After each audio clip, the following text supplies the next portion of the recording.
Kubuat syok mantan suami dan istri barunya yang dulu hina aku kampung dan tak ada pria yang mau denganku. Aku datang ke pernikahan mereka. Sebelum lanjut ke cerita selanjutnya, yuk subscribe dan like. Absen dulu di kolom komen ya ah. Palu hakim yang diketuk 3 kali di ruang sidang pengadilan agama itu terasa seperti dentuman godam yang menghantam langsung ulu hatiku. Bunyinya menggema di ruangan yang terasa dingin dan asing, meremukan sisa-sisa harapan yang coba kupertahankan selama berbulan-bulan. Talak 3 telah dijatuhkan. Pernikahan yang kubangun selama 5 tahun dengan air mata, tawa, dan pengorbanan, kini resmi berakhir dalam hitungan detik. Aku, Anjani, bukan lagi istri dari Bramantio Wirawan. Aku menatap kosong ke depan, ke arah hakim yang kini sibuk dengan berkas-berkasnya. Seolah nasibku hanyalah selembar kertas yang akan segera diarsipkan dan dilupakan. Di sampingku, Bram duduk dengan tenang, terlalu tenang. Tidak ada secuil pun penyesalan di wajahnya yang tampan itu. Justru, aku bisa melihat kelegaan yang teramat sangat terpancar dari sorot matanya saat ia melirik ke arah wanita yang duduk di barisan belakang. Ah, wanita itu tersenyum tipis. Senyum kemenangan yang menusuk langsung ke jantungku. Sudah selesai. Anjani, jangan membuat drama, bisik Bram, suaranya dingin dan menusuk, menarikku dari lamunan bekuku. Ia berdiri, merapikan kemeja mahalnya yang sama sekali tidak kusut. Aku memaksakan diri untuk berdiri, kakiku terasa seperti jeli. Saat kami berjalan keluar dari ruang sidang, Siska sudah menunggu di depan pintu. Ia melingkarkan tangannya dengan mesra di lengan Bram, seolah ingin memamerkan hak miliknya yang baru. Selamat ya, Mas. Akhirnya bebas juga dari beban. Ucap Siska dengan nada manis yang dibuat-buat. Matanya menatapku dari atas ke bawah dengan tatapan merendahkan yang sudah sangat ku kenal. Kamu lihat kan, Anjani? Mas Bram itu butuh pendamping yang selevel. Yang bisa diajak ke acara-acara penting, yang ngerti fashion, yang gak malu-maluin kalau diajak ketemu klien. Setiap kata yang keluar dari mulutnya adalah belati. Aku hanya bisa menunduk, menggigit bibirku menahan tangis yang mendesak ingin keluar. Sudahlah, SIS, tidak ada gunanya bicara dengan dia, sahut Bram, nadanya sama meremehkannya. Ia menatapku, tatapan yang pernah penuh cinta itu kini hanya berisi cemoohan. Dengar, Anjani, aku sudah transfer sisa uang pesangon untukmu. Cukupkan untuk ongkosmu pulang kampung? Di sana tempatmu. Kembali saja ke desamu. Bantu orang tuamu di sawah. Dunia kota terlalu keras untuk wanita kampungan sepertimu. Kampungan.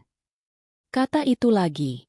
Kata yang selama setahun terakhir ini selalu Bram dan Siska lontarkan padaku. Dulu, kesederhanaanku adalah hal yang Bram puji. Ia bilang ia suka caraku berbicara yang apa adanya. Masakanku yang selalu mengingatkannya pada masakan ibunya, dan penampilanku yang tidak neko-neko.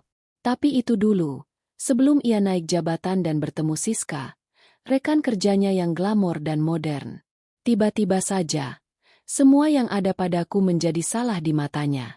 Daster yang biasa kupakai di rumah ia sebut norak. Logat medoku yang sesekali keluar saat bicara ia anggap memalukan. Keenggananku untuk ikut ke pesta-pesta malam yang penuh basa-basi ia sebut sebagai sikap antisosial. Aku, yang selama ini menjadi dunianya, tiba-tiba menjadi aib yang harus disingkirkan. Cepat kemasi barang-barangmu dari apartemen. Aku dan Siska akan pindah besok. Ambil saja baju-baju lamamu, tidak usah membawa apapun yang pernah kubelikan. Perintah Bram, seolah aku adalah seorang pesuruh. Air mataku akhirnya tumpah.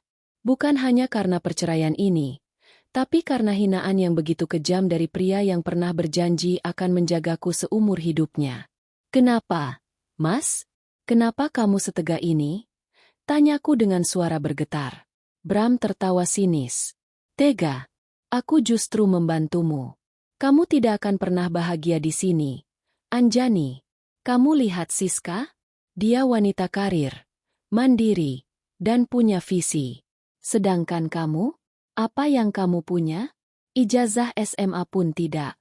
Kamu pikir, setelah ini akan ada pria modern yang mau dengan janda kampungan sepertimu? Jangan mimpi. Siska tersenyum puas, mengelus lengan Bram dengan manja. Sudah, Mas. Ayo kita pergi.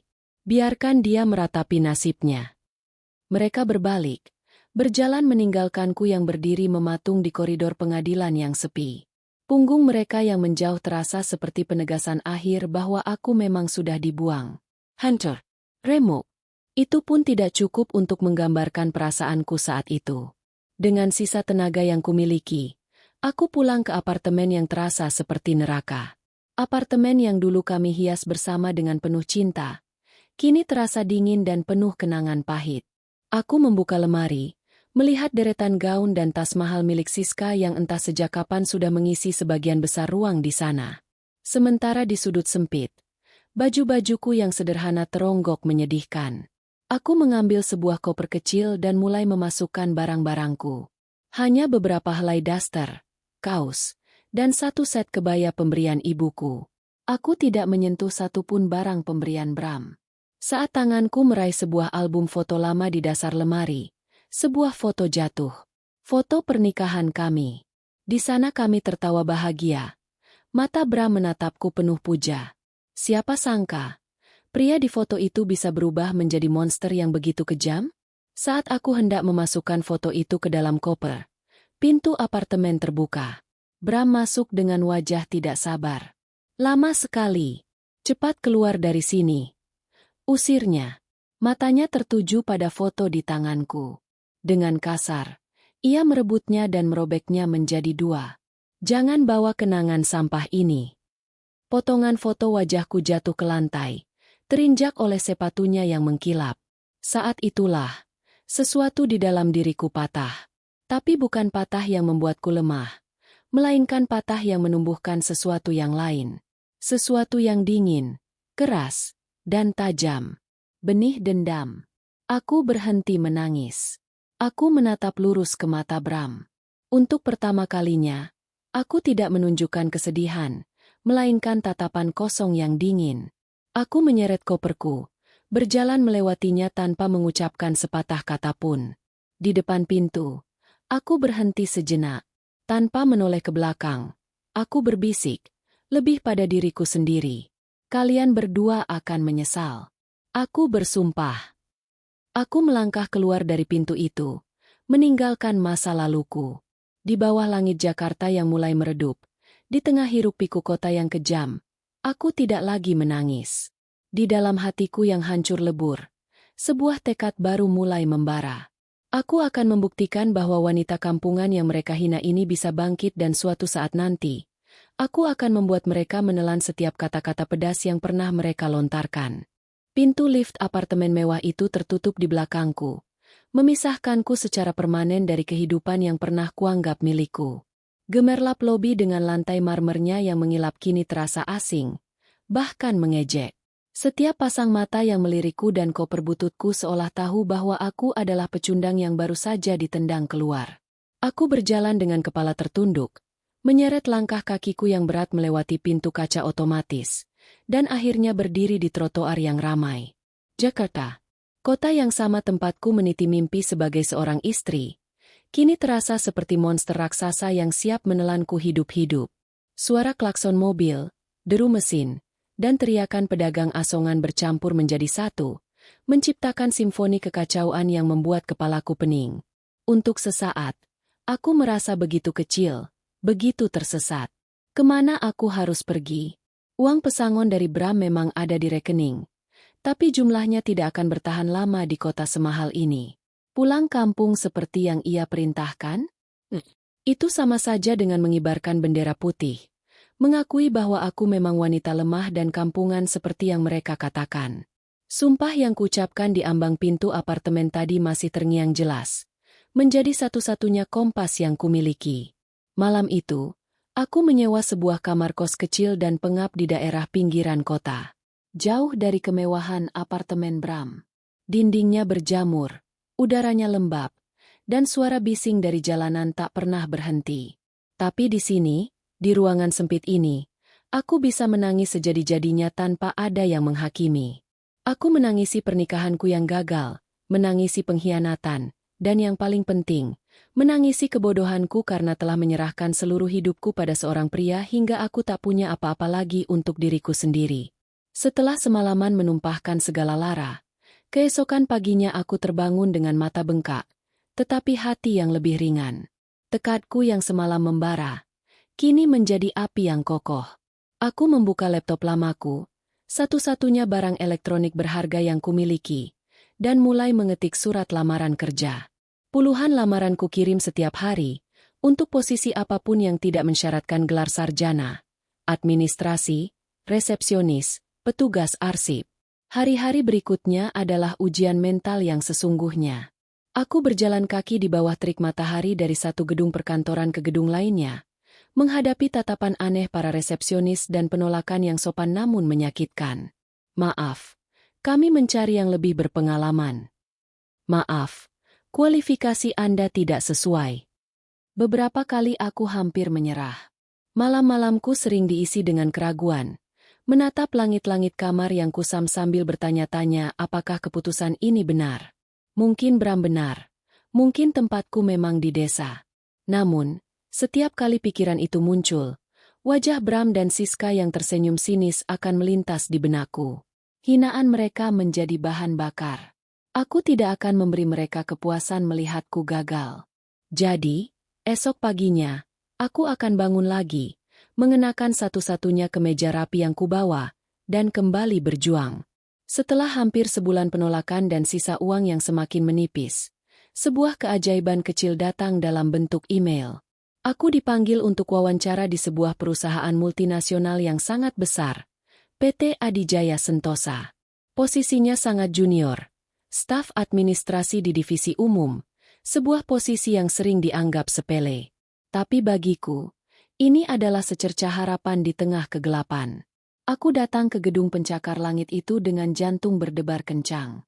Semua orang terlihat begitu profesional, sibuk, dan percaya diri. Aku merasa seperti seekor ikan kecil yang tersesat di samudra.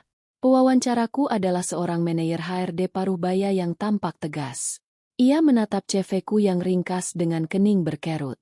Anda tidak punya pengalaman kerja kantoran sama sekali, dan pendidikan terakhir Anda SMA. Tanyanya, nadanya terdengar skeptis. Aku menelan ludah. Betul, Bu. Tapi saya seorang pembelajar yang cepat. Saya bisa mengetik dengan cepat, saya teliti, dan saya bersedia bekerja sekeras apapun yang dibutuhkan. Beri saya kesempatan, dan saya tidak akan mengecewakan Ibu. Aku menatap matanya dengan seluruh kejujuran dan keputusasaan yang kumiliki. Entah apa yang dilihatnya dalam mataku hari itu, mungkin secercah ketulusan atau tekad yang kuat. Ia terdiam sejenak. Baiklah, Anjani, posisi ini tidak mudah. Banyak pekerjaan repetitif dan membosankan yang tidak mau dikerjakan orang lain. Tapi jika Anda memang sekeras yang Anda katakan, kita lihat saja. Seminggu kemudian, aku diterima. Aku hampir menangis saat membaca surat penawaran kerja itu. Gajinya tidak besar, bahkan pas-pasan untuk hidup di Jakarta. Tapi itu adalah uangku sendiri. Hasil jerih payahku sendiri. Hari pertamaku bekerja adalah sebuah kekacauan. Aku kewalahan dengan semua hal baru, sistem komputer yang rumit, istilah-istilah kantor yang asing, dan ritme kerja yang begitu cepat. Rekan-rekan kerjaku, kebanyakan anak muda lulusan universitas ternama, memandangku dengan sebelah mata. Mereka berbisik-bisik saat aku kesulitan mengoperasikan mesin fotokopi atau saat aku bertanya hal-hal yang bagi mereka sangat mendasar. Aku kembali merasakan perasaan yang sama seperti saat bersama Bram dan Siska, menjadi orang asing, si kampungan yang tidak pada tempatnya. Namun, kali ini berbeda. Aku tidak membiarkan perasaan itu menguasaiku. Setiap cemoohan dan pandangan meremehkanku jadikan cambuk. Aku mendedikasikan seluruh waktuku untuk pekerjaan. Aku datang paling pagi dan pulang paling malam. Saat jam makan siang, ketika yang lain pergi ke kafe, aku tetap di mejaku, memakan bekal nasi yang kubawa dari kos sambil membuka tutorial Microsoft Excel di YouTube. Aku mencatat setiap hal baru yang kupelajari di sebuah buku kecil. Aku mengambil alih tugas-tugas yang dihindari semua orang, merapikan gudang arsip yang berdebu, merekap data manual yang memakan waktu berjam-jam, membuat ratusan salinan dokumen. Aku melakukannya tanpa mengeluh, dengan ketelitian yang luar biasa. Perlahan tapi pasti, etos kerjaku mulai diperhatikan. Supervisorku yang awalnya meragukanku, mulai memberiku sedikit senyum. Rekan kerja yang membutuhkan data dari arsip mulai datang kepadaku karena tahu aku satu-satunya yang bisa menemukan dokumen lama dengan cepat. Aku memang belum sukses. Aku masih tinggal di kamar kos yang sempit, makan seadanya, dan tidak punya kehidupan sosial. Tapi setiap malam saat aku merebahkan tubuhku yang lelah di atas kasur tipis, ada perasaan bangga yang menghangatkan hatiku. Ini adalah hidupku. Aku sedang membangunnya kembali, dari puing-puing, dengan kedua tanganku sendiri. Dan ini, barulah permulaan. 6 bulan berlalu bagaikan dalam sekejap mata.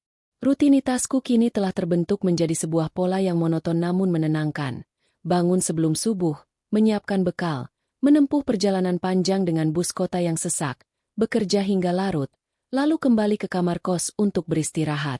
Aku tidak lagi merasa canggung atau tersesat di kantor. Meskipun aku masih menjadi Anjani yang pendiam, rekan-rekan kerjaku kini telah mengenalku sebagai si Ratu Arsip. Julukan itu mungkin terdengar sepele, tetapi bagiku itu adalah sebuah lencana kehormatan. Aku telah berhasil menciptakan nilaiku sendiri di tempat yang awalnya terasa begitu asing. Kehidupan di PT Adijaya Sentosa berjalan seperti biasa, hingga suatu hari di akhir bulan, badai itu datang. Sebuah kepanikan senyap mulai menyebar dari lantai atas, tempat para eksekutif berkantor, lalu merambat turun ke setiap divisi. Aku mendengarnya dari bisik-bisik di pantry dan dari wajah-wajah tegang para manajer yang berlalu lalang. Proyek raksasa pembangunan sebuah kompleks industri terpadu, proyek prestisius yang bernilai triliunan rupiah, terancam berhenti total. Masalahnya terdengar sederhana namun fatal. Sebuah dokumen perjanjian akuisisi lahan dari 7 tahun yang lalu tidak bisa ditemukan. Tanpa dokumen asli itu, legalitas kepemilikan lahan menjadi cacat, dan investor asing yang mendanai proyek mengancam akan menarik seluruh modal mereka. Seluruh departemen legal dan tim proyek pontang-panting. Ruang rapat utama selalu terisi, diwarnai perdebatan sengit dan saling lempar tanggung jawab. Aku hanya bisa mengamati dari kejauhan, dari mejaku yang sederhana di sudut divisi umum. Isu itu terasa begitu jauh dari duniaku yang hanya berkutat pada surat masuk, surat keluar, dan penataan dokumen. Namun, pada hari ketiga krisis itu memuncak, badai itu akhirnya sampai ke pintuku. Bu Rina, supervisorku, menghampiri mejaku dengan wajah pias. Anjani, panggilnya dengan suara pelan dan penuh tekanan. Aku butuh bantuanmu. Ini permintaan langsung dari direksi.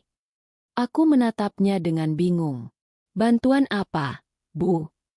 Dokumen proyek yang hilang itu. Versi digitalnya korup dan hard copy-nya tidak ada di brankas Departemen Legal. Semua orang sudah menyerah mencarinya. Satu-satunya harapan terakhir adalah arsip fisik di gudang bawah. Tidak ada yang lebih tahu seluk-beluk gudang itu selain kamu. Jantungku berdebar sedikit lebih kencang. Gudang arsip bawah adalah sebuah labirin pengap yang dipenuhi rak-rak besi berdebu setinggi langit-langit. Tempat itu dihindari semua orang. Tapi Bu Rina benar. Selama 6 bulan ini, aku telah memetakan labirin itu di dalam kepalaku. Saya akan coba, Bu. Jawabku mantap. Sore itu, aku turun ke dunia yang terlupakan itu. Aroma kertas tua dan debu langsung menyergap indera penciumanku. Dengan hanya berbekal sebuah daftar kode proyek yang sudah usang, aku memulai perburuanku. Jam demi jam berlalu. Lampu neon di langit-langit berkedip-kedip seolah ikut lelah. Satu persatu karyawan mulai meninggalkan kantor, menyisakan gedung yang semakin hening. Tapi aku tidak berhenti. Aku menarik satu boks berat, menurunkannya, memeriksa isinya satu persatu, lalu mengembalikannya lagi ke rak. Keringat membasahi keningku, dan noda debu mulai menghiasi kemeja putihku. Aku begitu fokus hingga tidak menyadari waktu sudah menunjukkan pukul 10 malam. Sebagian besar lampu di gedung sudah padam, menyisakan koridor-koridor yang temaram. Tiba-tiba, aku mendengar suara langkah kaki berat mendekati ruang arsip. Aku terdiam, sedikit waspada. Pintu didorong terbuka, dan sesosok pria jangkung berwibawa melangkah masuk. Ia mengenakan setelan jas mahal yang tampak kontras dengan lingkungan sekitarnya yang berantakan. Wajahnya tegas, dengan rahang kokoh dan tatapan mata yang tajam menusuk. Meskipun aku belum pernah melihatnya secara langsung dari jarak sedekat ini, aku langsung mengenalinya dari foto-foto di majalah bisnis dan buletin internal perusahaan. Dia adalah Tuan Wijaya, Direktur Utama PT Adijaya Sentosa, sang pemilik tahta tertinggi. Aku membeku seketika. Tanganku masih memegang sebuah map tua. Ia menatap sekeliling ruangan dengan kening berkerut. Lalu tatapannya berhenti padaku. "Siapa kamu? Kenapa masih di sini selarut ini?" tanyanya. Suaranya dalam dan berwibawa, tanpa sedikit pun nada ramah. Dengan gugup, aku berdiri tegak dan menundukkan kepala. "Selamat malam, Pak. Saya Anjani, dari Divisi Umum. Saya sedang membantu mencari dokumen proyek pembangunan Sentosa." Tuan Wijaya mengangkat sebelah alisnya, tampak skeptis. "Seluruh tim legal sudah menyerah sejak sore tadi. Apa yang membuatmu berpikir kamu bisa menemukannya sendirian di sini?" Alih-alih merasa takut, entah kenapa pertanyaan itu justru memantik semangatku. Aku memberanikan diri menatap matanya. "Karena mereka mencari dengan panik, Pak. Saya mencari dengan sistem." Aku berjalan ke sebuah meja tua dan menunjukkan beberapa lembar kertas yang telah kucoreti dengan catatanku. Menurut log lama, dokumen ini seharusnya berada di rak S07. Tapi rak itu berisi dokumen dari tahun yang berbeda. Saya sudah memeriksa 3 kemungkinan. Salah label, salah letak saat pengembalian, atau terselip di dalam proyek lain yang berjalan bersamaan.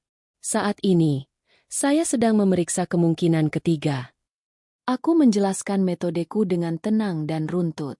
Tuan Wijaya tidak berkata apa-apa. Ia hanya berdiri diam, mendengarkan dengan saksama. Tatapan matanya yang tadi dingin, kini berubah menjadi tatapan menilai. Ia mengamati tanganku yang cekatan memilah-milah berkas, melihat caraku yang sistematis. Ia melihat dedikasi di tengah lautan debu dan keheningan malam. Sementara para manajernya sibuk saling menyalahkan di ruang rapat yang nyaman, seorang staf junior justru berada di garis depan, melakukan pekerjaan kotor tanpa disuruh. Setelah beberapa menit yang terasa seperti selamanya, ia hanya mengangguk singkat. "Lanjutkan," perintahnya. Lalu ia berbalik dan berjalan ke sudut ruangan, bersandar di salah satu rak sambil melipat tangan di dada. Ia tidak pergi. Ia mengawasiku bekerja. Kehadirannya membuatku semakin gugup, tetapi juga semakin termotivasi. Sekitar setengah jam kemudian, saat aku sedang memeriksa sebuah boks besar berlabel Proyek Jembatan Nusantara, tanganku merasakan sebuah map tebal yang terasa berbeda. Jantungku berdebar kencang. Aku menariknya keluar. Di sampulnya, tertulis kode proyek yang kucari. "Saya menemukannya, Pak," bisikku. Suaraku sedikit bergetar karena kelegaan. Aku berjalan menghampirinya dan menyerahkan map itu. Ia mengambilnya, membuka, dan memeriksa isinya dengan cepat. Wajahnya yang tegang perlahan mengendur. Ia menutup map itu dan menatapku. Untuk pertama kalinya, aku melihat secercah ekspresi lain di matanya selain tatapan dingin seorang bos. Ada kekaguman di sana. "Kerja bagus, Anjani," ucapnya singkat. Hanya 3 kata, tapi terasa lebih berharga dari bonus gaji setahun. Ia berbalik dan berjalan keluar ruangan dengan membawa map itu, meninggalkanku sendirian dalam keheningan. Aku menyandarkan tubuhku kerak, napasku terengah. Malam itu, aku pulang ke kos dengan perasaan lelah yang luar biasa, namun juga dengan sebuah perasaan aneh yang belum pernah kurasakan sebelumnya. Aku tidak tahu bahwa pertemuan tak terduga di ruang arsip yang pengap itu adalah sebuah awal dari perubahan besar dalam hidupku. Sebuah titik balik yang akan membawaku ke jalan yang tidak pernah kubayangkan. Keesokan paginya, suasana di kantor terasa sangat berbeda. Kepanikan yang selama beberapa hari terakhir mencengkeram gedung ini telah menguap, digantikan oleh kelegaan yang riuh. Kabar ditemukannya dokumen krusial itu menyebar secepat kilat. Di pantry, orang-orang tidak lagi berbisik-bisik dengan cemas. melainkan tertawa sambil menikmati kopi pagi mereka. Proyek triliunan rupiah itu selamat, dan semua orang kembali bekerja dengan semangat baru. Aku tiba di mejaku seperti biasa, mencoba untuk tidak menarik perhatian. Namun, hal itu mustahil. Beberapa rekan kerja yang sebelumnya nyaris tidak pernah menyapaku, kini datang menghampiri. "Anjani, hebat banget kamu. Dengar-dengar kamu yang menemukan dokumennya ya?" Tanya salah seorang dari mereka. "Aku dengar Pak Direktur sendiri yang turun tangan semalam." Timpal yang lain, matanya penuh rasa ingin tahu. Aku hanya tersenyum canggung dan menjawab seadanya. "Hanya kebetulan, kok." Bu Rina datang ke mejaku dengan senyum lebar yang tulus. "Anjani, saya tidak tahu harus bilang apa lagi. Terima kasih. Kamu sudah menyelamatkan banyak orang dari masalah besar." Ia menepuk pundakku pelan. Sebuah gestur pengakuan yang terasa hangat. Meskipun mendapat pujian, aku tetap merasa seperti Anjani yang sama. Aku kembali ke pekerjaanku. Merekap surat masuk seolah tidak terjadi apa-apa. Bagiku, malam tadi hanyalah bagian dari pekerjaan. Aku tidak menyangka bahwa bagi orang lain, terutama bagi orang di lantai teratas, tindakanku memiliki arti yang jauh lebih besar. Sekitar pukul 10 pagi, saat aku sedang sibuk menempelkan label pada tumpukan map baru, telepon di mejaku berdering. Suara yang terdengar di seberang sana terdengar asing, profesional, dan tegas. "Selamat pagi, bisa bicara dengan Ibu Anjani?" "Iya, saya sendiri," jawabku. "Saya Ratih, sekretaris Bapak Wijaya. Bapak meminta Anda untuk datang ke ruangannya sekarang." Jantungku seolah berhenti berdetak sesaat. Seluruh pasang mata di divisi umum yang kebetulan mendengar percakapan itu langsung tertuju padaku. Dipanggil ke ruangan direktur utama adalah sebuah kejadian yang sangat langka. Biasanya hanya dialami oleh para manajer senior, dan itu pun seringkali berarti berita buruk. "Baik, Bu. Saya akan segera ke sana," jawabku dengan suara sedikit gemetar. Saat aku berdiri dari kursiku, suasana di sekitarku menjadi sunyi. Bisikan-bisikan mulai terdengar saat aku berjalan menuju lift.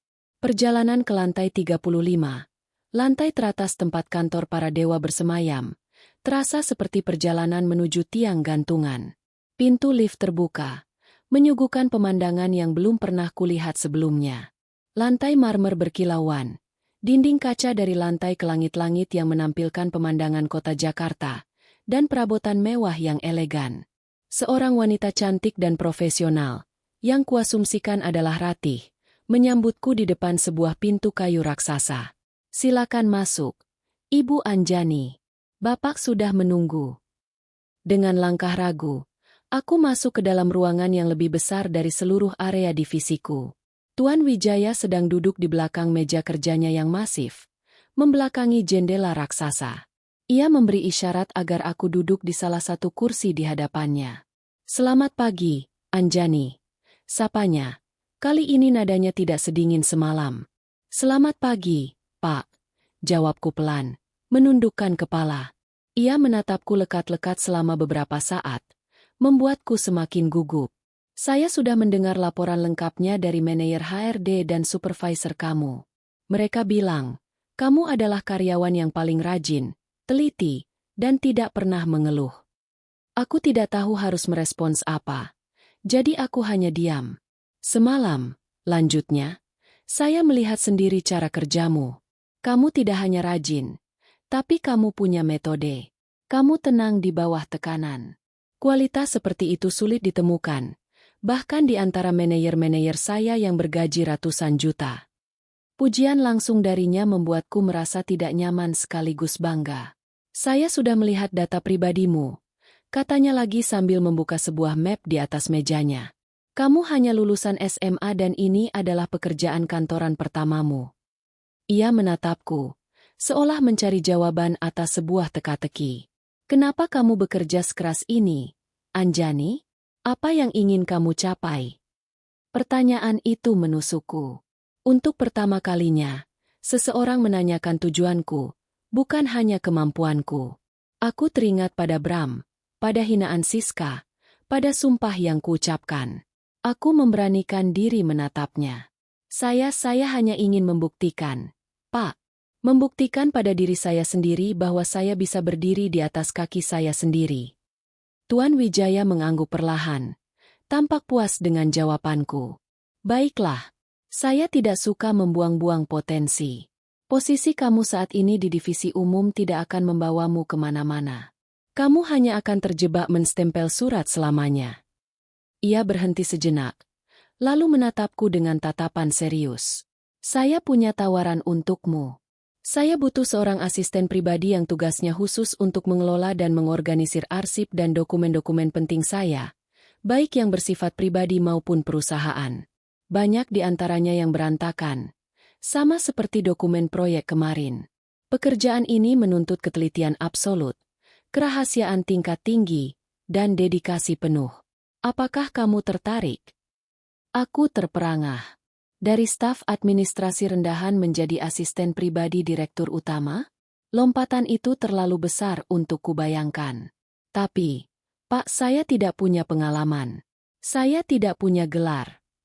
Saya tidak butuh gelar. Potongnya cepat. Saya butuh hasil. Dan semalam kamu sudah memberikan saya hasil. Saya tidak peduli kamu lulusan dari mana, selama kamu bisa melakukan pekerjaan dengan benar. Tawaran itu terasa seperti sebuah mimpi. Ini adalah kesempatan. Pintu pertama yang benar-benar terbuka untukku. Sebuah jalan untuk membangun kembali hidupku dan mewujudkan sumpahku. Rasa takut dan ragu yang tadi menyelimutiku, kini berganti dengan gelombang semangat yang dahsyat. Aku menegakkan punggungku, menatap matanya dengan keyakinan baru. Saya bersedia, Pak. Saya akan melakukan yang terbaik. Sebuah senyum tipis, nyaris tak terlihat, tersungging di bibir Tuan Wijaya. Bagus. Mulai besok, mejamu akan dipindahkan ke ruangan di sebelah kantor saya. Ratih akan menjelaskan semua detail pekerjaanmu. Aku keluar dari ruangan itu dengan perasaan campur aduk. Takut, gugup, tapi lebih dari itu, aku merasa bersemangat. Saat aku kembali ke divisiku untuk membereskan barang-barangku, semua mata tertuju padaku, kini bukan lagi dengan tatapan meremehkan, melainkan dengan tatapan penuh rasa penasaran dan sedikit iri. Aku tahu, hari ini adalah akhir dari babak kehidupanku sebagai Anjanisi, Ratu Arsip, yang tak terlihat. Dan sebuah babak baru yang penuh tantangan, baru saja akan dimulai. Memasuki lantai 35 keesokan harinya terasa sangat berbeda. Kemarin aku datang sebagai pesakitan yang dipanggil menghadap. Hari ini aku datang sebagai bagian dari tempat ini. Ratih, sekretaris Tuan Wijaya, menyambutku dengan senyum profesional. Ia mengantarku ke sebuah ruangan yang letaknya persis di sebelah kantor utama. Ruangan itu tidak terlalu besar, tetapi sangat elegan dan efisien. Sebuah meja kayu modern, kursi ergonomis yang nyaman, dan satu set komputer canggih telah disiapkan untukku. Dari jendela di sisiku, aku bisa melihat pemandangan kota yang sama seperti dari ruangan Tuan Wijaya. Pemandangan ini begitu kontras dengan tembok berjamur di kamar kosku. Ini mejamu, Anjani, kata Ratih. Semua yang kamu butuhkan sudah ada di sini. Tugas utamamu adalah mengelola semua dokumen dan arsip pribadi Bapak Wijaya. Ini termasuk dokumen perusahaan yang bersifat rahasia, korespondensi pribadi, hingga arsip keluarga. Kerahasiaan adalah segalanya di lantai ini. Apapun yang kamu lihat atau dengar, tidak boleh keluar dari ruangan ini. Paham? Paham, Bu. Jawabku mantap. Panggil saja Ratih. Katanya dengan nada yang sedikit lebih ramah. Meskipun posisi kita berbeda, kita satu tim. Bapak Wijaya tidak suka birokrasi yang berbelit. Ia hanya peduli pada hasil. Ratih kemudian menjelaskan sistem kerja di lantai eksekutif. Semuanya serba cepat, presisi, dan teratur. Ia mengajariku cara menggunakan sistem agenda digital, protokol komunikasi, dan hal-hal teknis lainnya. Aku menyerap semuanya seperti spons. Otakku yang selama ini hanya terbiasa dengan pekerjaan manual, kini dipaksa bekerja lebih keras untuk memahami alur kerja yang kompleks. Saat aku sedang mencoba membiasakan diri dengan lingkungan baruku, Tuan Wijaya keluar dari ruangannya. Ia mengenakan kemeja biru tua tanpa jas, membuatnya terlihat sedikit lebih santai, meskipun auranya tetap mengintimidasi. "Anjani, sudah siap?" tanyanya, langsung ke inti persoalan. "Siap, Pak," jawabku sambil berdiri. "Bagus. Ujian pertamamu bukan di sini," katanya sambil menyerahkan sebuah kartu akses dan seikat kunci. "Ini alamat rumah saya. Nanti sore setelah jam kantor, kamu langsung ke sana. Sopir saya akan mengantarmu." Aku menatapnya dengan bingung. "Ke rumah Bapak?" "Benar. Di rumah.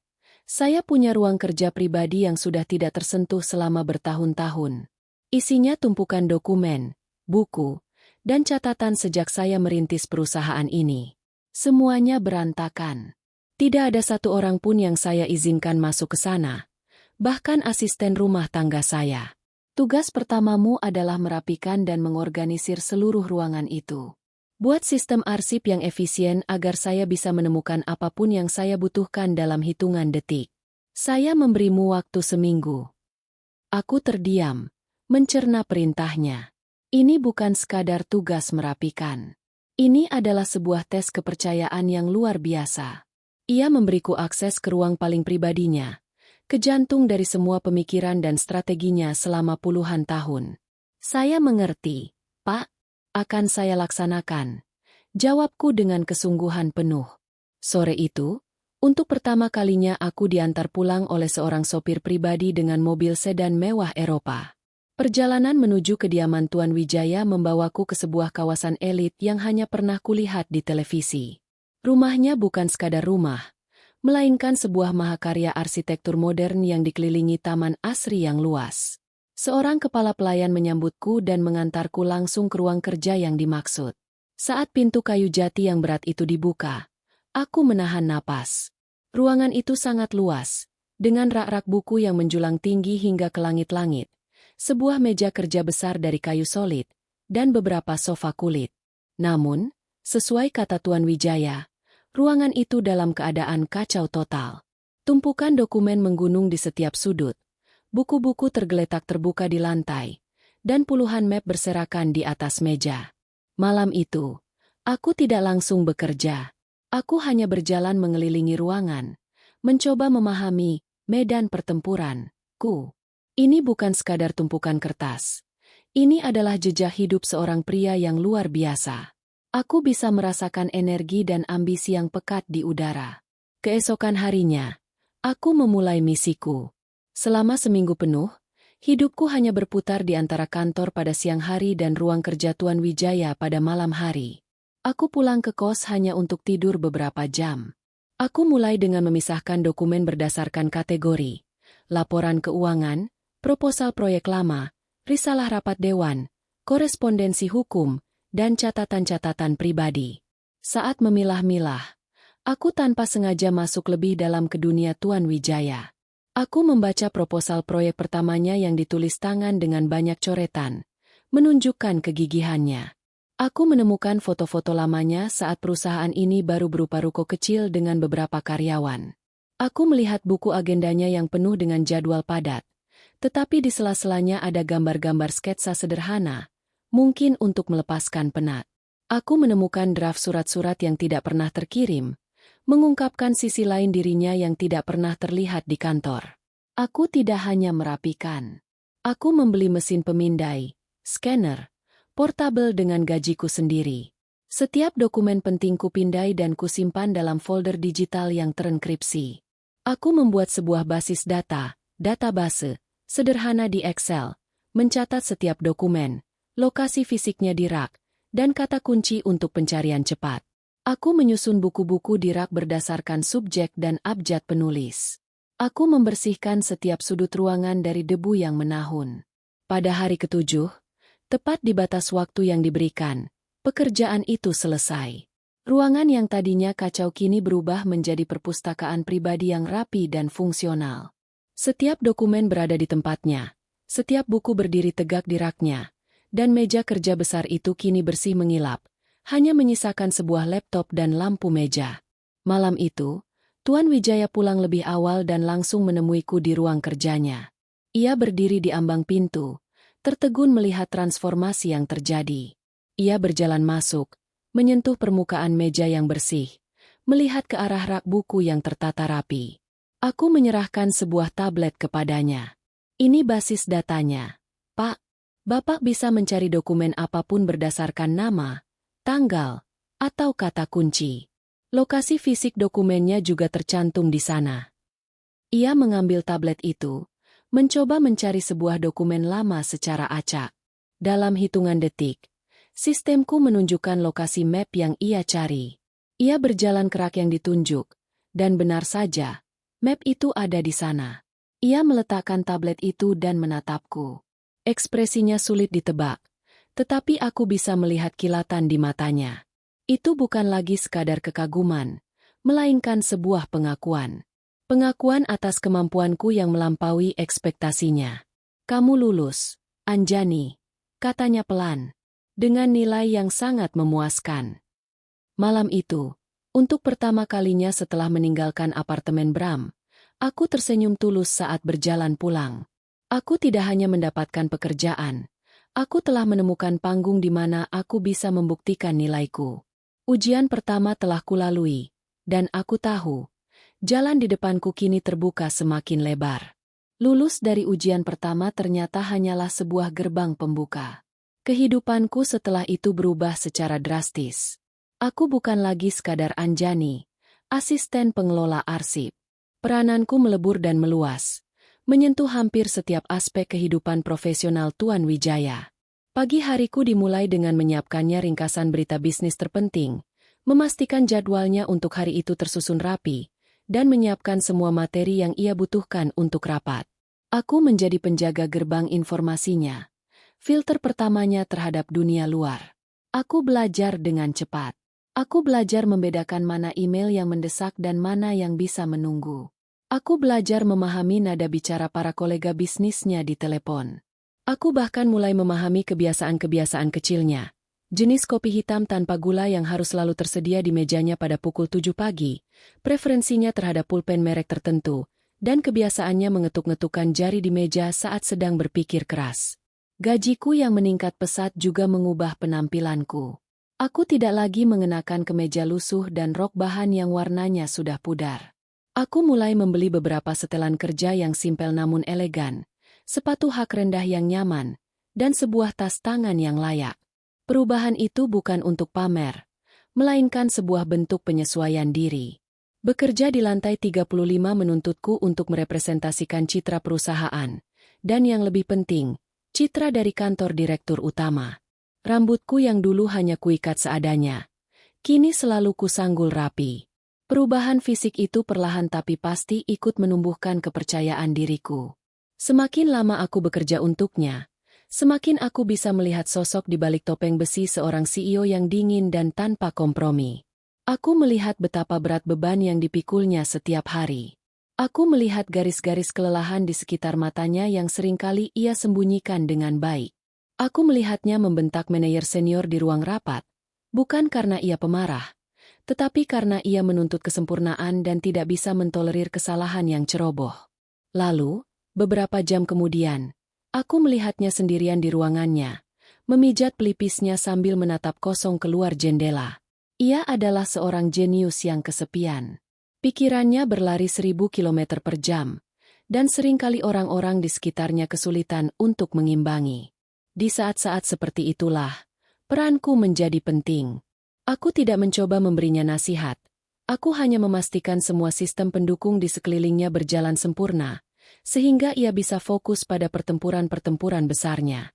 Pertempuran besar itu datang di bulan ketigaku bekerja untuknya.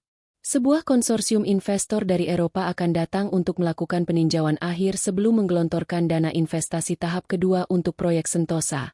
Proyek yang sama dengan dokumen yang dulu kutemukan. Pertemuan ini sangat krusial. Jika gagal, seluruh proyek bisa mangkrak. Selama seminggu menjelang pertemuan, Tuan Wijaya berubah menjadi singa yang gelisah di dalam kandangnya. Ia bekerja hingga melewati tengah malam setiap hari. Ruangannya dipenuhi dengan tumpukan laporan analisis pasar, data proyeksi keuangan, dan ratusan lembar data teknis. Ia menjadi sangat mudah marah, membentak siapa saja yang memberinya laporan yang kurang memuaskan. Ini bukan yang saya mau, teriaknya pada suatu sore kepada kepala divisi keuangan, sambil melemparkan sebuah bundel laporan tebal ke atas meja. Data ini mentah. Investor tidak akan mengerti. Saya butuh cerita, narasi yang kuat, bukan tumpukan angka. Aku yang sedang berada di ruanganku, bisa mendengar semuanya dengan jelas. Aku melihat manajer itu keluar dengan wajah pucat. Malam itu, Tuan Wijaya mengurung diri di ruangannya. Aku tahu ia sedang berjuang untuk menyusun presentasi akhir, mencoba merangkai ribuan keping puzzle data yang rumit menjadi sebuah gambaran utuh yang meyakinkan. Aku tidak disuruh, tetapi aku tidak bisa diam saja. Setelah memastikan ia sudah pulang, aku masuk ke ruangannya. Meja kerjanya seperti medan perang yang baru saja ditinggalkan. Papan tulis penuh dengan coretan diagram yang saling tumpang tindih. Aku mengumpulkan semua laporan yang berserakan. Malam itu, aku tidak pulang ke kos. Aku duduk di mejaku, membaca setiap lembar laporan itu. Aku membaca laporan keuangan, analisis risiko, proyeksi keuntungan, hingga laporan teknis pembangunan. Aku memang tidak mengerti semua istilah rumit di dalamnya. Tapi berkat pengalamanku mengorganisir arsip, aku bisa melihat polanya. Aku bisa melihat benang merah yang menghubungkan satu data dengan data lainnya. Aku tidak mencoba membuat konten baru. Aku hanya melakukan apa yang paling ku bisa, mengorganisir. Dengan menggunakan laptopku, aku membuat sebuah dokumen ringkasan. Aku menyusun poin-poin paling vital dari setiap laporan. Aku membuat grafik sederhana untuk memvisualisasikan data keuangan yang paling penting. Aku menyusun alur presentasinya secara logis, dimulai dari visi besar, lalu masuk ke data pendukung, dan diakhiri dengan proyeksi keuntungan yang solid. Untuk setiap klaim utama dalam presentasi, aku membuat hyperlink ke dokumen sumbernya di dalam server, sehingga jika ada pertanyaan mendetail, jawabannya bisa diakses dalam hitungan detik. Aku bekerja hingga azan subuh terdengar sayup-sayup di kejauhan. Pukul 6:30 pagi, Tuan Wijaya tiba di kantor dengan wajah lelah dan kuyu. Aku mencegatnya sebelum ia masuk ke ruangannya. "Selamat pagi, Pak. Maaf jika saya lancang," kataku sambil menyerahkan sebuah tablet. "Tadi malam saya mencoba merangkum dan menyusun ulang kerangka presentasi Bapak.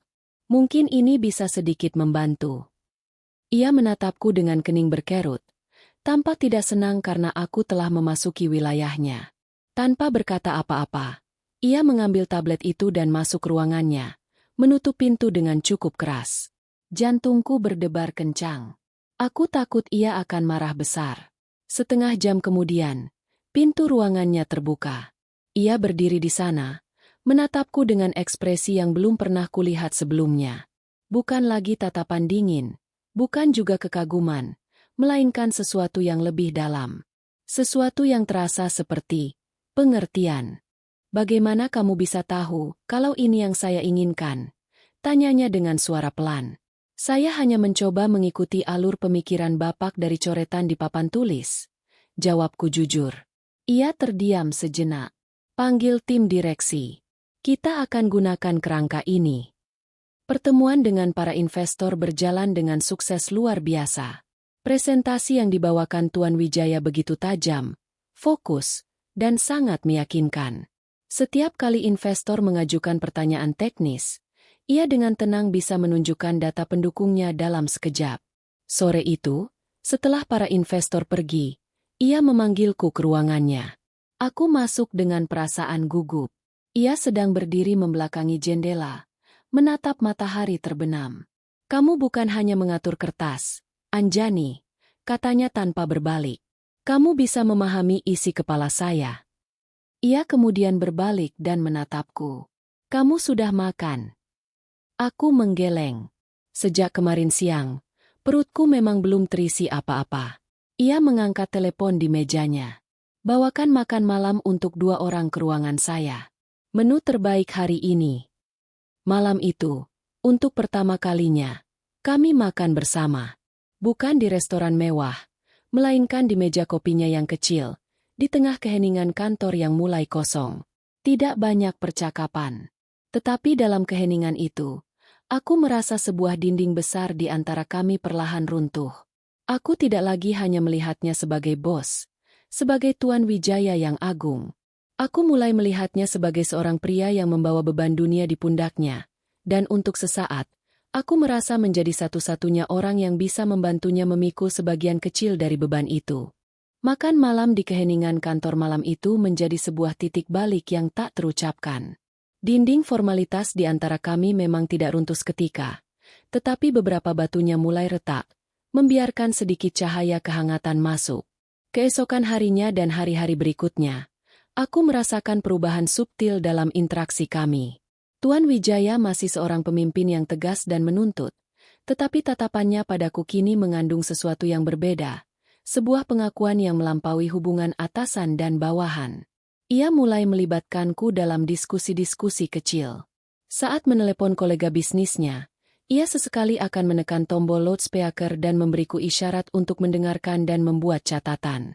Setelah telepon ditutup, ia akan bertanya, "Menurutmu, apa yang sebenarnya ia inginkan, Anjani?" Awalnya aku ragu untuk menjawab, takut salah bicara. Tapi ia menatapku dengan sabar, menunggu opiniku seolah itu benar-benar berarti. Perlahan, aku mulai berani menyuarakan analisisku yang sederhana, yang ternyata seringkali sejalan dengan insting bisnisnya. Ia juga mulai bertanya tentang diriku. Pertanyaan-pertanyaan kecil yang terlontar di sela-sela kesibukan. "Kamu berasal dari mana?" tanyanya suatu sore sambil menandatangani setumpuk dokumen. "Dari sebuah desa kecil di Jawa Tengah, Pak," jawabku. Ia mengangguk. "Pasti udaranya lebih bersih dari di sini." Obrolan-obrolan singkat seperti itu terasa aneh, tetapi juga menyenangkan. Aku merasa ia tidak lagi melihatku hanya sebagai sepasang tangan yang efisien, tetapi sebagai seorang manusia dengan latar belakang dan cerita. Sebuah insiden kecil terjadi sekitar sebulan setelah kesuksesan presentasi investor. Beban kerja yang tak pernah surut dan jam tidur yang minim akhirnya menuntut balas. Aku jatuh sakit. Suatu pagi aku memaksakan diri masuk kerja dengan kepala pusing dan badan meriang. Aku berusaha bekerja seperti biasa, tetapi konsentrasiku buyar. Wajahku mungkin sepucat kertas HVS di mejaku. Sekitar jam 10, Tuan Wijaya keluar dari ruangannya dan berhenti di depan mejaku. "Kamu sakit?" tanyanya. Keningnya berkerut dalam. "Hanya sedikit tidak enak badan, Pak. Sebentar lagi juga membaik," jawabku dengan suara serak. Ia menempelkan punggung tangannya ke dahiku. Sebuah gestur yang begitu tiba-tiba dan intim hingga membuatku membeku. "Kamu demam tinggi," katanya dengan nada final, tidak menerima bantahan. "Ratih, batalkan semua pertemuan saya setelah makan siang. Anjani, kamu pulang sekarang. Pak Joko akan mengantarmu ke rumah sakit." Aku mencoba menolak. "Tidak perlu, Pak. Saya bisa minum obat dan istirahat." "Ini perintah," katanya tegas. Nada bicaranya kembali seperti CEO yang biasa, tetapi matanya menunjukkan kekhawatiran yang tulus. Aku tak bisa berbuat apa-apa selain menurut. Sopir pribadinya, Pak Joko, mengantarku ke salah satu rumah sakit swasta terbaik di Jakarta. Semua biaya pengobatan dan obat-obatan ternyata sudah diurus oleh kantor. Sore itu, saat aku terbaring lemah di kamar kosku, ponselku berdering. Nama Tuan Wijaya muncul di layar. Jantungku berdebar. Dengan tangan gemetar aku menjawabnya. "Bagaimana keadaanmu? Apa kata dokter?" tanyanya langsung. Suaranya terdengar jelas di seberang sana. "Hanya kelelahan, Pak. Sudah diberi obat dan disuruh istirahat," jawabku. "Bagus. Jangan masuk kerja sampai kamu benar-benar sembuh. Saya tidak mau karyawanku pingsan di kantor," katanya. Ada sedikit nada humor dalam suaranya. "Istirahatlah, Anjani." Telepon ditutup. Aku menatap ponselku dengan perasaan campur aduk. Perhatiannya terasa begitu nyata dan hangat. Di titik terendahku, saat aku sendirian dan sakit di kota besar ini, uluran tangannya terasa seperti sebuah jangkar.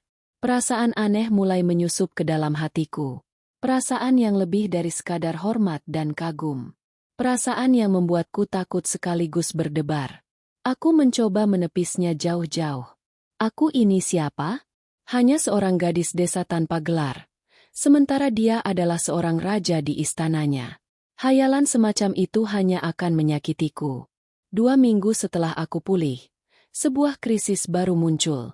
Klien besar dari Singapura yang memegang kunci untuk ekspansi perusahaan ke pasar Asia Tenggara tiba-tiba meminta pertemuan darurat. Tuan Wijaya harus terbang ke sana secepatnya. Ratih, yang biasanya selalu mendampinginya dalam perjalanan bisnis penting, tidak bisa ikut karena ibunya sedang sakit keras. Tuan Wijaya tampak gusar. Pertemuan ini terlalu penting untuk dihadiri sendirian. Ia mondar-mandir di ruangannya sebelum akhirnya berhenti dan menatapku. Anjani, siapkan barangmu.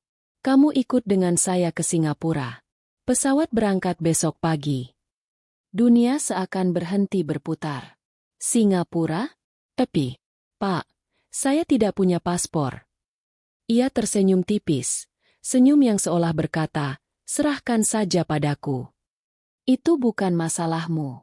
Berikan datamu pada Ratih. Besok pagi paspormu sudah siap di bandara. Aku merasa seperti dalam dongeng. Semua terjadi begitu cepat. Malam itu aku pulang dengan perasaan gugup luar biasa. Aku hanya punya 1 koper kecil dan beberapa setel pakaian kerja. Apa yang harus kupakai? Apa yang harus kulakukan di sana? Ini adalah pertama kalinya aku akan naik pesawat. Pertama kalinya aku akan keluar negeri. Keesokan paginya, semua berjalan seperti yang ia katakan. Sebuah paspor baru dengan fotoku sudah menunggu di lounge eksekutif bandara. Kami terbang dengan kelas bisnis. Aku yang biasanya hanya melihat pesawat dari bawah, kini duduk di kursi empuk dengan pelayanan istimewa, melintasi awan. Di Singapura, kami langsung menuju hotel bintang 5 yang megah. Tuan Wijaya memberiku kamar suite yang terhubung dengan kamarnya. Pelajari kembali semua dokumen ini. Rapatnya besok siang.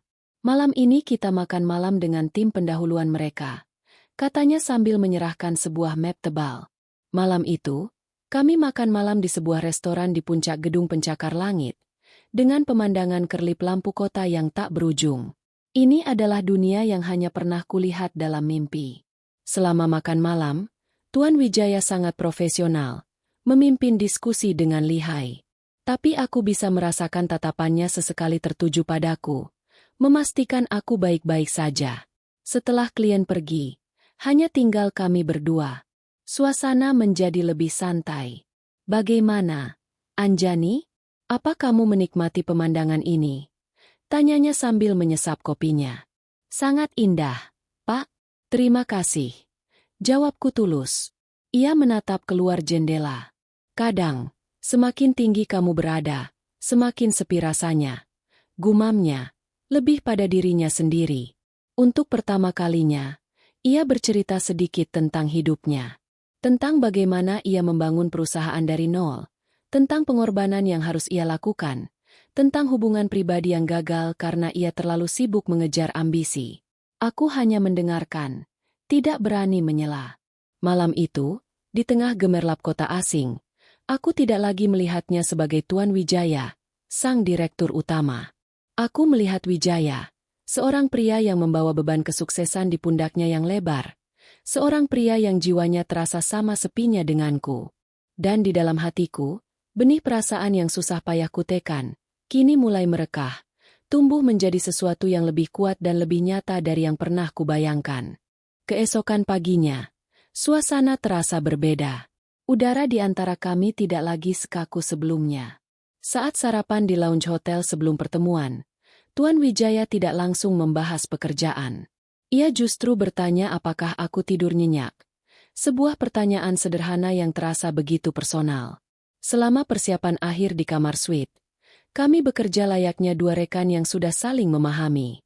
Aku tidak lagi hanya menerima perintah. Aku bisa mengantisipasi kebutuhannya, menyiapkan dokumen bahkan sebelum ia memintanya. Pertemuan dengan klien Singapura berjalan lebih lancar dari yang dibayangkan. Tuan Wijaya memimpin negosiasi dengan karisma dan ketajaman yang luar biasa. Di sisinya, aku bukan lagi sekadar asisten yang mencatat. Aku adalah navigatornya. Saat klien mengajukan pertanyaan teknis tentang proyeksi keuntungan 5 tahun ke depan, Aku dengan cepat membuka file yang relevan di tablet dan menunjukkannya padanya tanpa suara. Saat diskusi beralih ke analisis risiko, aku sudah menyiapkan ringkasan mitigasi yang telah kami diskusikan. Kami bergerak sebagai satu unit yang padu, sebuah tim yang efisien dan sinkron. Keberhasilan itu terasa manis. Di akhir pertemuan, pimpinan klien dari Singapura itu menjabat tangan Tuan Wijaya dengan erat. Luar biasa, Tuan Wijaya. Kami sangat terkesan. Tim kami akan mengirimkan draft final perjanjian kerjasama awal minggu depan. Selamat. Setelah mereka pergi, hanya ada keheningan yang memuaskan di ruang rapat itu. Tuan Wijaya melepaskan dasinya dan menyandarkan punggungnya di kursi. Ia menatapku, dan untuk pertama kalinya, aku melihat senyum yang benar-benar lepas di wajahnya.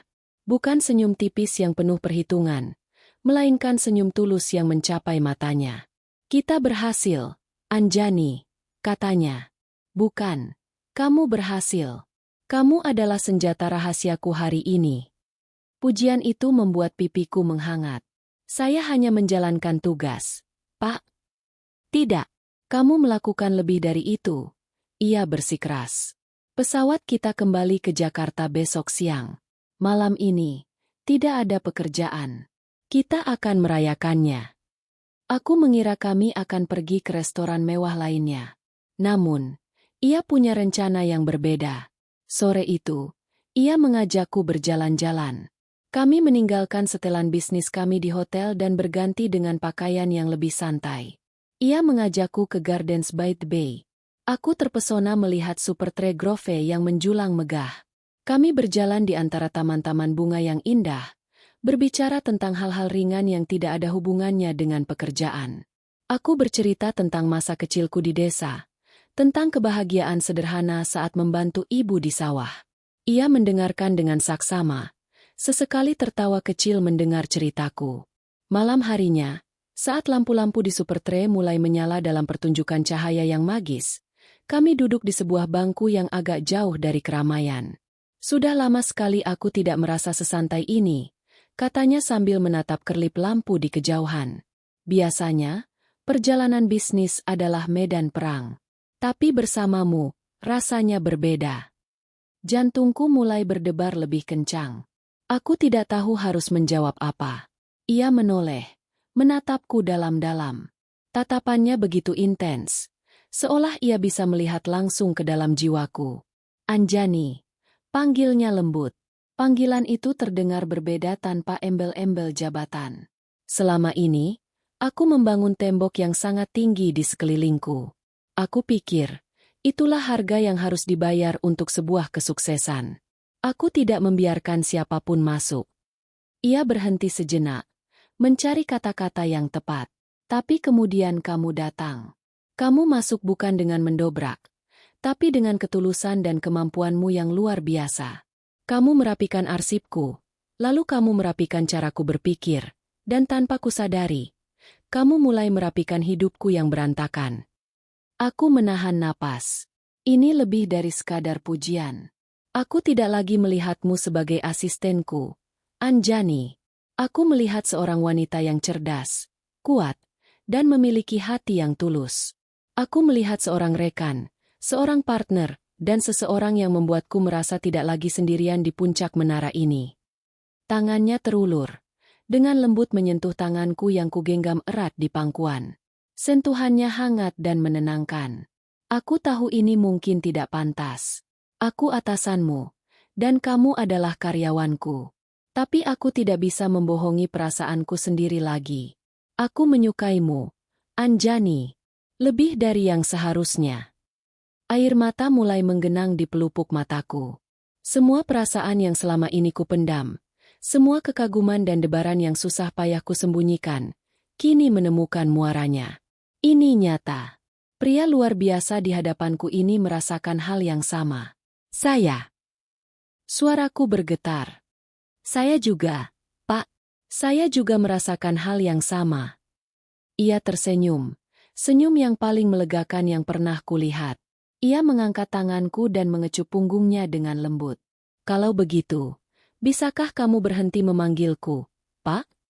Panggil aku Wijaya. Malam itu, di bawah kerlip bintang buatan Supertre Grove, sebuah babak baru dalam hidupku dimulai.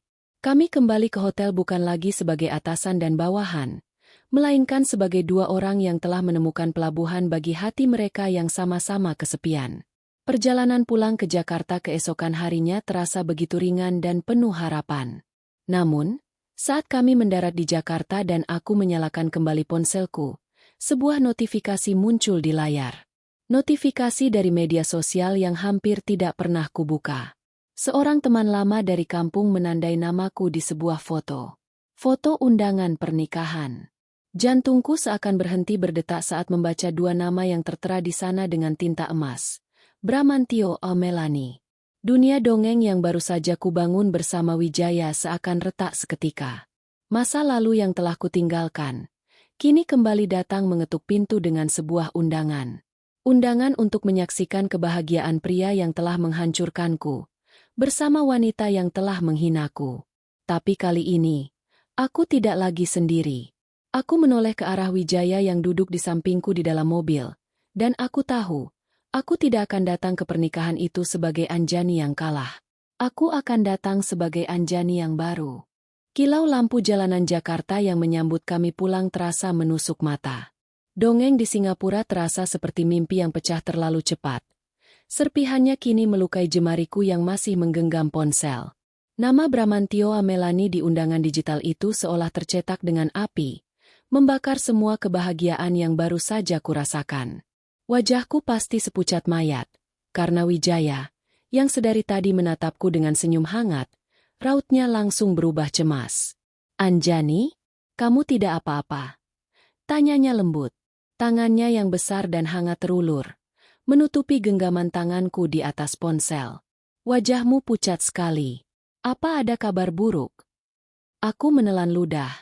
Tenggorokanku terasa kering dan tercekat. Haruskah kuceritakan padanya? Haruskah aku menodai awal hubungan kami yang indah ini dengan sampah dari masa laluku? Tapi kemudian aku menatap matanya. Mata yang sama yang beberapa jam lalu menatapku penuh pengakuan. Aku tidak bisa memulai hubungan ini dengan kebohongan atau rahasia. Ia berhak tahu. Dengan tangan gemetar, aku menyerahkan ponselku padanya. "Masa laluku datang menyapa," bisikku. Wijaya mengambil ponsel itu. Keningnya berkerut saat membaca nama-nama di undangan itu. Ia menatap foto prewedding mereka yang tersenyum bahagia. Bram yang merangkul pinggang Melani dengan mesra. Ia diam sejenak, lalu menatapku, mencoba membaca reaksiku. "Bramantio, ini pria yang..." Aku mengangguk pelan, tak sanggup bersuara. Air mata yang kutahan sejak tadi akhirnya luruh, mengalir tanpa bisa kucegah. Rasa sakit dan penghinaan yang telah kukubur dalam-dalam kini bangkit kembali, mencakar-cakar dari dalam. Wijaya tidak mengatakan apa-apa. Ia hanya menarikku lembut ke dalam pelukannya. Di tengah kemacetan Jakarta, di dalam mobil mewah yang terasa asing, aku menangis di bahunya. Menangis untuk gadis lugu yang dihancurkan, untuk cinta tulus yang dikhianati, dan untuk harga diri yang diinjak-injak. Dia mencampakkanku. Isakku tertahan. Dia bilang aku ini gadis kampung, tidak berpendidikan, memalukan. Dia bilang tidak akan ada pria sukses yang mau denganku. Dan Melani, dia sahabatku. Dia yang paling sering mengejekku, mengatakan aku tidak pantas untuk Bram. Pelukan Wijaya semakin erat. Aku bisa merasakan amarah yang tertahan dari otot-otot lengannya yang menegang. "Dia mengatakan itu padamu?" Suaranya rendah dan berbahaya. Aku mengangguk lagi. Mereka akan menikah. Mereka mendapatkan akhir bahagia mereka setelah menghancurkanku. Wijaya melepaskan pelukannya perlahan, tapi tangannya masih memegang bahuku. Ia mengambil ponselku lagi, menatap undangan itu dengan saksama. Tiba-tiba, ia berhenti. Matanya menyipit. Fokus pada detail kecil di bawah nama mereka. Bramantio, SE, Manajer Pemasaran. Melani Wijayanti, SI.com, Asisten Manajer Pemasaran. Bacanya pelan. "Perusahaan mana?" Saya tidak tahu pasti. Dulu Bram pernah bilang dia bekerja di sebuah perusahaan properti besar. Jawabku lirih. Wijaya terdiam. Ekspresinya berubah dari marah menjadi dingin dan penuh perhitungan. Ia mengambil ponselnya sendiri, membuka sesuatu, lalu mengetikkan nama Bramantio di kolom pencarian. Beberapa detik kemudian, sebuah profil LinkedIn muncul di layarnya. Profil seorang manajer pemasaran di Wijaya Sentosa Group. Jantungku serasa berhenti berdetak untuk kedua kalinya hari itu. Tidak mungkin, bisikku. Wijaya menunjukkan layar ponselnya padaku. Wajah Bram yang tersenyum angkuh terpampang di sana, dengan jabatan dan nama perusahaan yang tidak mungkin salah lagi. Bram, pria yang menghinaku, bekerja untuk pria yang kini memelukku. Melanie, wanita yang merendahkanku, adalah karyawan dari pria yang baru saja menyatakan perasaannya padaku. Dunia ini terasa begitu sempit dan ironis. Jadi, kata Wijaya dengan suara yang sangat tenang, namun menyimpan badai di dalamnya. Tikus-tikus itu ternyata bersarang di lumbung padiku sendiri. Ia menatapku, dan kini aku melihat kilatan yang berbeda di matanya. Bukan lagi hanya cinta dan kekhawatiran, tapi juga kilat seorang predator yang telah menemukan mangsanya. Anjani, kapan acara pernikahan ini? 2 minggu lagi, di akhir pekan. Jawabku, masih terlalu syok untuk berpikir jernih. Bagus. Kita punya cukup waktu untuk bersiap. Bersiap? Bersiap untuk apa? Kita tidak akan datang, kan? Tanyaku panik. Membayangkan harus melihat mereka saja sudah membuatku mual. Wijaya tersenyum tipis. Senyum yang membuat bulu kuduku berdiri. Oh, tentu saja kita akan datang. Kita tidak mungkin melewatkan hari bahagia mereka. Ia mengambil tanganku, menggenggamnya dengan erat. Dengar, Anjani, aku mengerti kamu terluka. Tapi lari dari masalah ini tidak akan menyelesaikannya. Luka itu akan terus ada. Satu-satunya cara untuk menyembuhkannya adalah dengan menghadapinya dan membuktikan bahwa mereka salah besar. Tapi bagaimana? Kamu tidak akan datang sebagai Anjani yang mereka kenal. Kamu tidak akan datang sebagai gadis desa yang mereka hina. Katanya, tatapannya membakar semangat ke dalam jiwaku. Kamu akan datang sebagai wanita karir yang sukses, elegan, dan kuat. Kamu akan datang sebagai partnerku. Dan yang terpenting, kamu akan datang sebagai calon istri dari bos besar mereka. Kata-kata itu menggantung di udara, penuh dengan kekuatan dan janji. Balas dendam.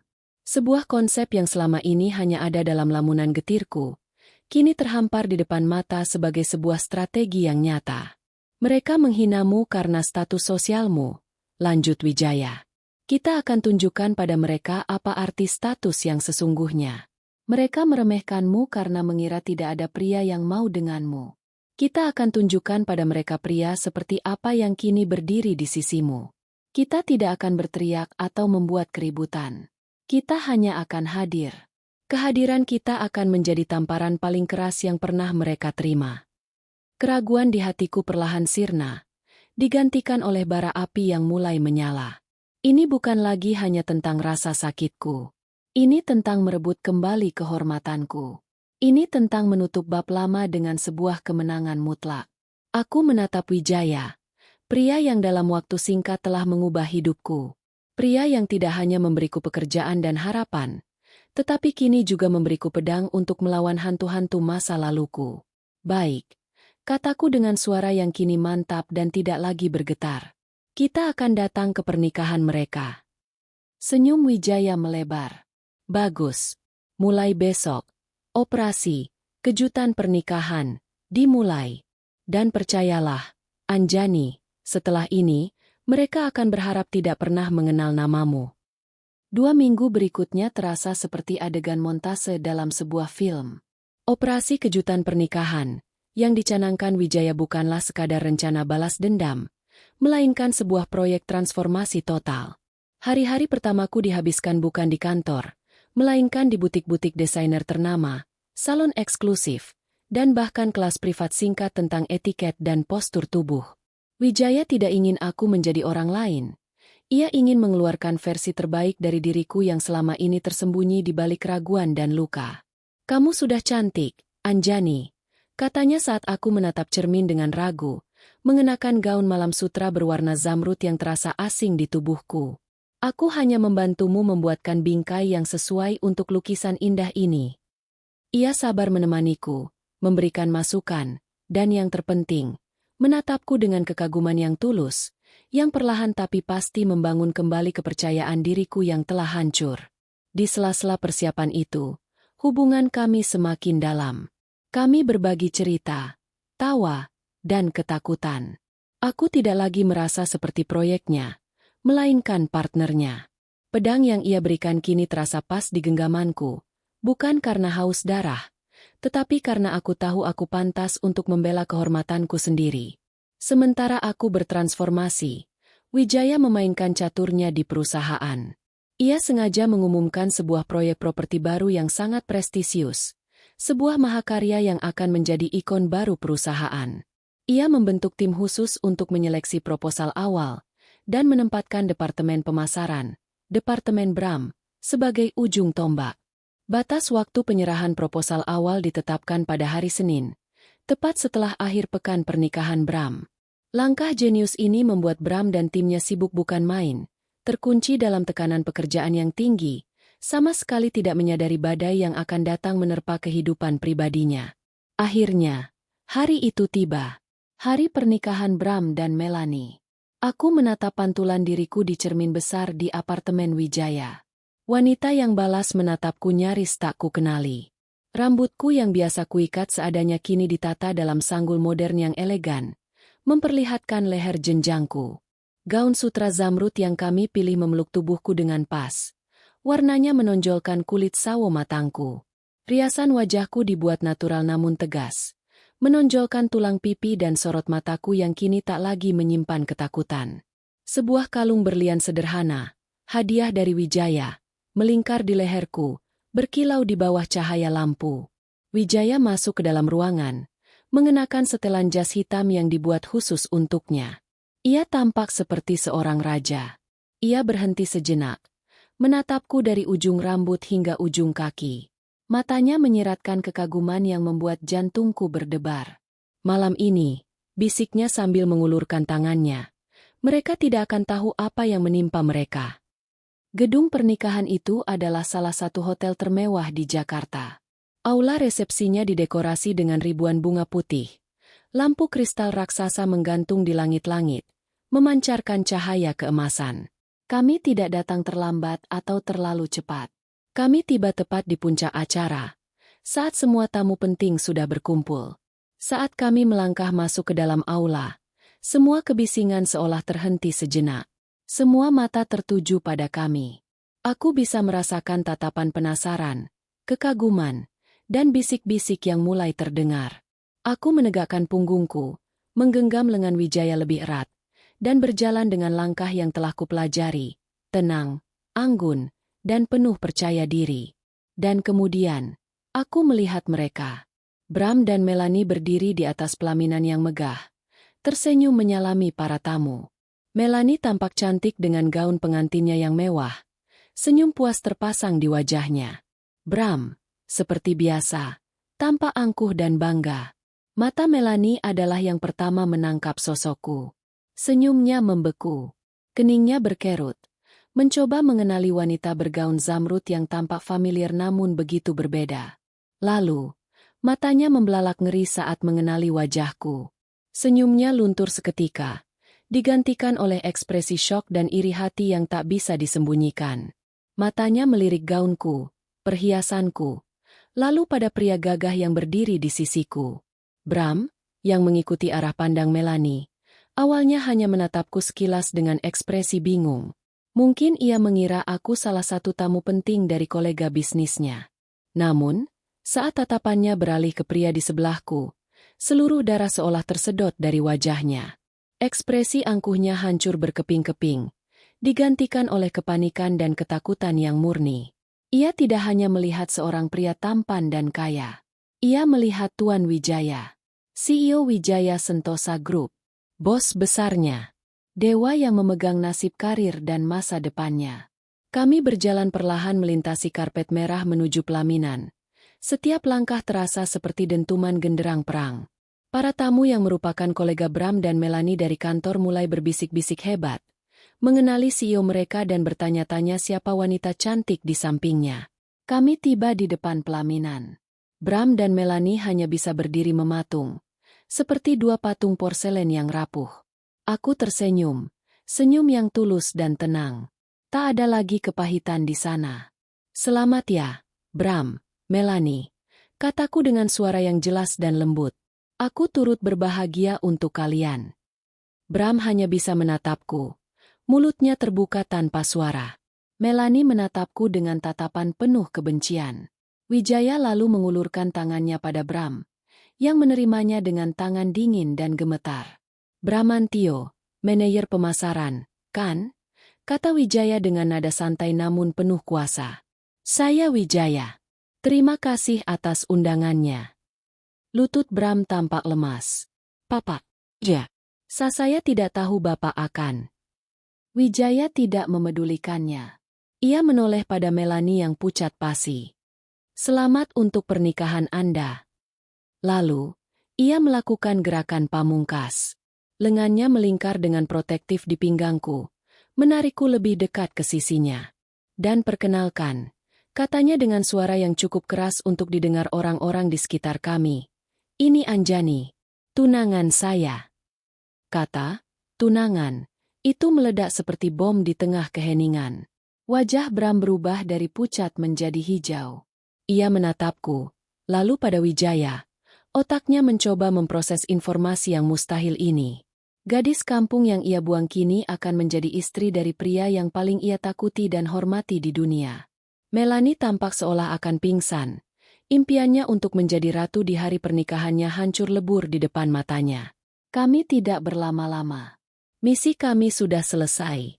Kami turun dari pelaminan, meninggalkan sepasang pengantin yang dunianya baru saja runtuh. Saat kami berjalan keluar dari aula, aku bisa merasakan tatapan semua orang di punggungku, tapi aku tidak peduli. Untuk pertama kalinya, aku merasa benar-benar bebas. Di dalam mobil yang melaju membelah malam, aku bersandar di bahu Wijaya. Tak ada perasaan kemenangan yang meledak-ledak. Yang ada hanyalah kedamaian yang dalam. Bagaimana perasaanmu? Tanyanya lembut. Aku menatapnya. Mataku berkaca-kaca. Bukan karena sedih, tapi karena haru. Aku merasa utuh. Balas dendam terbaik bukanlah dengan melihat mereka hancur. Balas dendam terbaik adalah dengan membangun diriku sendiri menjadi begitu kuat dan bahagia, hingga keberadaan mereka tak lagi berarti apa-apa. Malam itu, aku tidak hanya menutup sebuah bab yang menyakitkan. Aku telah menulis awal dari babak baru yang indah, bersama pria yang menunjukkan padaku bahwa aku pantas mendapatkan dunia, bukan karena siapa yang mendampingiku, tetapi karena siapa diriku sebenarnya. Dan masa depan itu terbentang cerah di hadapan kami.